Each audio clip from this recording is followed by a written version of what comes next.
Ô Sandro, um pouquinho antes da gente começar, tu tava falando do tempo que você tava no consultório e que tu atendia muita gente de muitas vivências, muitas jornadas diferentes e iam trocar uma ideia contigo sobre a vida deles, Sim, né? sim. É bem parecido com o que acontece comigo aqui, né? Uhum. Eu também troco ideia com muita gente de várias vivências e tal. E uma das coisas mais legais da vida, pra mim, é... Outro dia eu tava conversando com um cara e ele falou: Nossa, tu realmente é interessado, né? É que eu gosto de entender o ângulo das pessoas sobre a vida. Tipo, Hum, por que que tu faz o que tu faz, né? O que que te trouxe até aqui, uhum. sabe? Quais foram as escolhas que doeram? O que que tu tava sentindo quando deu certo ou quando deu errado? Eu gosto dessas conversas. E aí eu vou e converso com um monte de gente, não precisa estar aqui no programa não, Sim. né? Mas, cara, e tu? Qual é a coisa mais fascinante que tem, tendo tido acesso a muita gente diferente? Qual que é a coisa mais fascinante no ser humano, na tua opinião? Ou na vida, né? Rapaz, primeiro um prazer estar aqui, tá, Igor? Muito grande. Admiro muito o seu trabalho e eu acho Obrigado, que cara. essa coisa de você justamente. A gente percebe que você está interessado, que a pessoa está sentada aqui com você. A gente percebe que você está aqui, Ah, né? Porque eu tem tô muita, mesmo. porque tem gente que é mais business, É você tá de verdade. alma, você tá de alma aqui. Eu acho que tem toda a sua cara, todo o ambiente é a sua cara, o seu jeito. E eu acho que a gente tá precisando de, no mundo que todo mundo quer ser cópia, ser original, chega a ser revolucionário. Então, parabéns por isso. Bom, então, nesse sentido, revolucionamos e continuamos a Continuamos a revolucionar, então. revolucionar, né? Tá bom. É exatamente isso que eu acho muito legal nas pessoas. É ao mesmo tempo a coisa mais extraordinária e mais lamentável. O quê? Ah, O mais extraordinário é que as pessoas são extraordinárias. O mais lamentável é que elas não sabem disso. entendi. Por muitos motivos, traumas, angústias, comparações e tudo que vai junto nesse pacote de mundo doido que a gente vive hoje, as pessoas elas não conseguem enxergar quem elas são. Ou elas se subvalorizam muito, que muita gente faz, ou se sobrevalorizam de forma exagerada e quase narcísica, que é o que algumas pessoas E fazem. o que que é pior? O que é pior. Eu acho que é o narcisista, porque o narcisista ele ferra com as pessoas. Tá. Ele não Uhum. vai medir esforço para chegar lá e vai destruir muita gente no caminho, vai mentir pra caramba, vai vender mentira, sabe? A pessoa que tem baixa autoestima, ela vai ferrar com ela. O narcisista vai ferrar com os demais, Entendi. né? Uhum. Mas aí quando eu vejo, eu penso assim, esse movimento, o potencial que a alma humana tem e por eventos que acontecem na sua vida que você vai deixando de acreditar em você. Talvez quando você chega no consultório de um terapeuta, você possa chegar e de repente pensar assim, você que conversa com tantos especialistas, e eu até hoje também faço isso, imagina assim, porra, Sandro, sei lá, eu tenho tantas capacidades, eu sei tantas coisas, eu conheço fulano, cara, que é meu vizinho, cara, ele não sabe 10% do que eu sei, ele tá fluindo de um jeito, cara. Eu falo, você tá num carrão assim, sabe, 10.000 cilindradas, mas tá cheio de peso. O cara tá num Fusca, mas tá leve, cara. Ele vai chegar na tua frente. Ele tá leve porque, assim, ele tá preocupado com a opinião dos outros, ele é feliz com o que ele tem, ele sabe o que ele quer fazer. Você chegou aqui com um monte de dor, você chegou com dores que você nem sabe nomear, porque muitas vezes o indivíduo ouviu durante a infância, você não vai dar pra nada, seu porra. Uhum. Imagina Uhum. aquele paizão lá do interior que veio, chegou aqui, abriu a mala no Tietê, chegou em São Paulo e foi trabalhar na construção civil. Esse cara ele não tem inteligência emocional para chegar no finalzinho de peão de obra, reunir os 5 filhos. Meu amigo, meu amor, como foi seu dia Uhum. na escola? Não tem, não dá para esperar isso. É. É, moleque, imbecil, você não vai dar para nada, seu porra. E vai ouvindo isso, e aquilo vai criando como se fosse uma crença autorrealizável. A ponto de que Entendi. você imagina, por exemplo, uma Amy Só Winehouse. vira aquilo porque eu acredito nisso. Então, assim, hoje eu acredito que eu vou ser um merda no futuro, daí vira um merda. Vira um merda. Uhum. E se eu der certo, isso é um dos casos clínicos de Freud famoso, que Hum. é o homem é arruinado pelo próprio sucesso. Imagina, eu dei certo. Não, mas meu pai me disse que eu não ia dar pra nada. Aí eu entro num colapso e destruo minha vida. Quantas celebridades você conhece que morreram de overdose? Porque elas tinham que dar pra nada. E elas tinham que cumprir essa profecia. Esse não conhecimento de si mesmo, eu acho que é a coisa mais cara que custa a nossa vida. O sucesso entendido não só como visibilidade e Uhum. grana, o sucesso como ser humano que veio para a vida e conseguiu bancar a própria vida. Suportar a existência, que é dura, não é fácil, é difícil. Aqui, para você chegar aqui, tem toda uma história, né? As pessoas costumam olhar para o resultado final, elas gostam muito do resultado, mas pouca gente quer saber o processo. Eu digo que o invejoso, ele quer resultado, mas não quer processo. O cobiçoso quer processo. Ele pergunta, e aí, Igor, como é que faz o flow?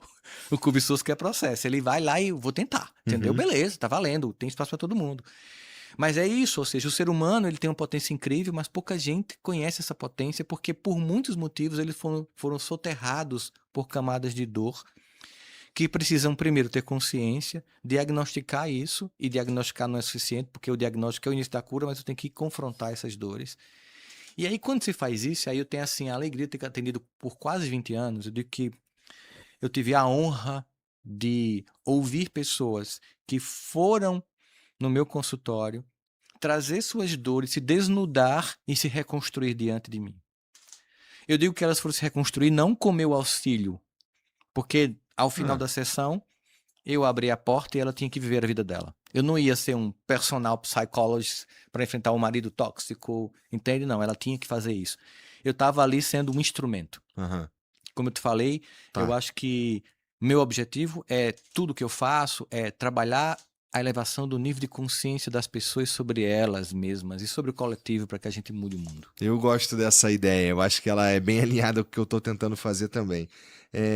Sobre essa última coisa que tu falou, cara, como é pra você, como você fez pra não, para as coisas para peneirar as conversas que você teve com teus pacientes, é paciente que chama? Sim. Tá. Que poderiam deixar em você um peso psicológico, ou poderiam deixar numa pessoa menos preparada um peso, né? Porque você deve ter escutado coisas malucas nesses 20 anos aí, né? Muita. Então, como que precisa de muita maturidade para conseguir peneirar só o que é valioso nessas experiências para moldar quem você é? Primeiro que a gente tem que lembrar que uma formação real acadêmica, ela é profunda e consistente.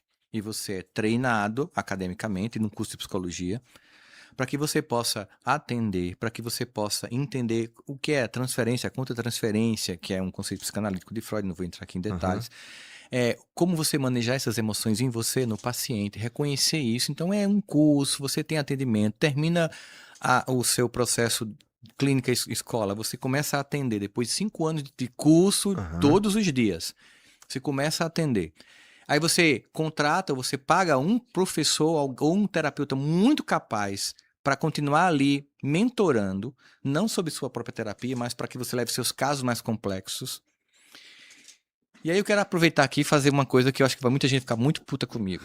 Mas em nome das muitas pessoas que eu já vi serem destruídas por isso. E agora tem gente que faz cursos de 6 meses e abre um consultório. Eu lembro que um amigo meu, eu não posso mesmo mais categorizar de amigo porque ele não se sente mais assim hoje, depois que eu disse pra ele no dia.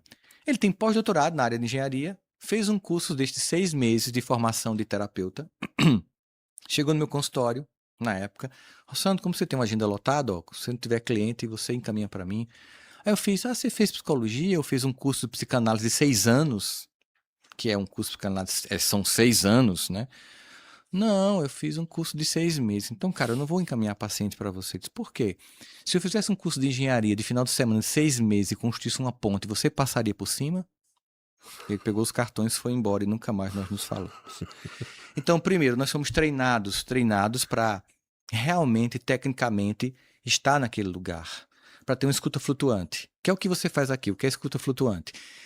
Imagina que você começar a conversar comigo no consultório, aí tem uma neuropsiquiatria com quase 700 transtornos, e eu falei, não, é oligofrenia, não é esquizofrenia, não é psicótico. Não, eu não posso, eu tenho que te escutar, deixar vir, porque as coisas não é na tua primeira fala que eu vou fechar um diagnóstico, é um processo. Dito isto, não significa dizer que não teve dia que eu cheguei em casa pancadão. Do tipo assim, como é que essa pessoa tá suportando isso, cara?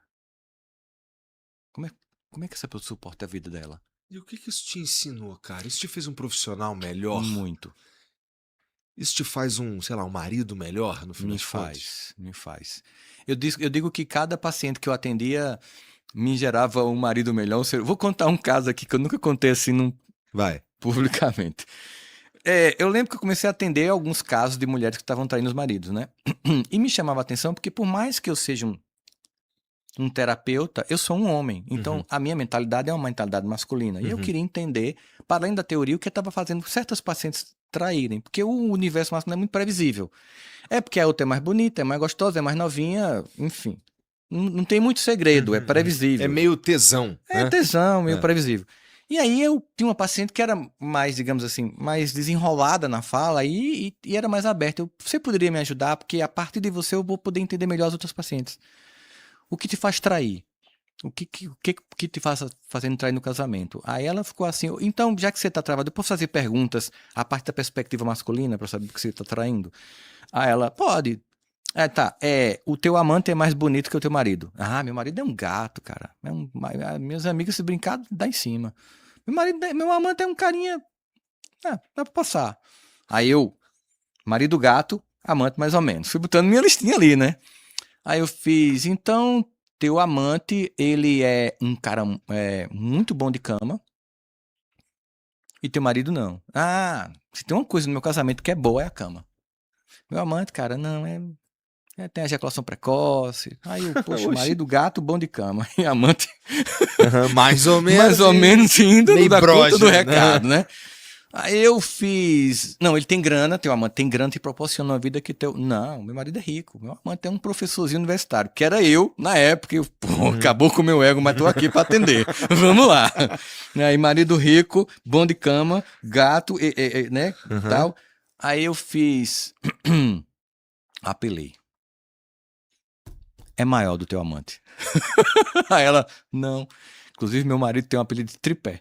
Aí eu Oxi. disse, calma, cara. Eu fiquei com inveja do cara. É rico, bonito, bom de cama e é um tripé. Mas era corno. Mas era corno. Não queria ser corno, Porra. Não. Mas aí eu queria fechar o diagnóstico, né? Eu fiz. Então me diz qual é a questão central. Ela disse assim, Rossandro, o meu amante me escuta e me enxerga. Meu amante percebe que eu cortei o cabelo. Ele pergunta se minha mãe tá bem. Meu marido me diz, vem contar as coisas da tua família não, que é da tua família. Meu amante, ele pergunta o que eu acho das coisas. Meu marido, se eu fizer um comentário, tu não entende disso, cala tua boca. Fechou aqui, cheguei em casa, sentei, esperei Janine chegar. Como é que tá a família? Na época tava pra ter o Brexit. A Inglaterra sai, não sai da União Europeia. Aí eu sentei, Mo, e aí? Como é que foi o dia e tal? Mo, o que é que você acha do Brexit? Aí ela, eu acho que sei não, acho que a Inglaterra cometeu um grande erro. Eu também acho, amor, acho que a Inglaterra vai se arrepender amargamente e tal. Aí depois de meia hora, por que você tá me perguntando isso? Meu amor, qualquer assunto que você quiser trocar, falar, pode falar comigo. Seja de Brexit, ela me conta essa história, porque aí eu fui e contei, sem dar detalhes de quem era a pessoa. Ou seja, dito isto de forma meio que tragicômica, é que os pacientes nos ensinam. Eu acho que o terapeuta é uma pessoa que tem um privilégio de ver vidas em vários níveis de superação e de dor, de transformação, desabrocharem, cara. E era de uma beleza que eu também me emocionava muito, de ver pessoas que eu imaginava como essa pessoa vai sair desse lugar e ao longo do processo elas desenvolverem recursos e conseguirem sair, né? A ponto de algumas pessoas que eu atendi hoje serem pessoas extraordinárias, Sensacional. né? E aí outra coisa que eu aprendi no consultório é que a gente vive, especialmente depois do mundo da internet, desse mundo em que as pessoas criam um persona para poder vender na internet, que as pessoas têm a ideia de que a vida de uma pessoa comum, você estava me falando da sua lembrança de 15 anos, como você, apesar de estar numa vida difícil, tem coisas legais na cabeça sobre isso. É porque a vida das pessoas, a vida comum, as pessoas acham que é uma vida ordinária. Entendi.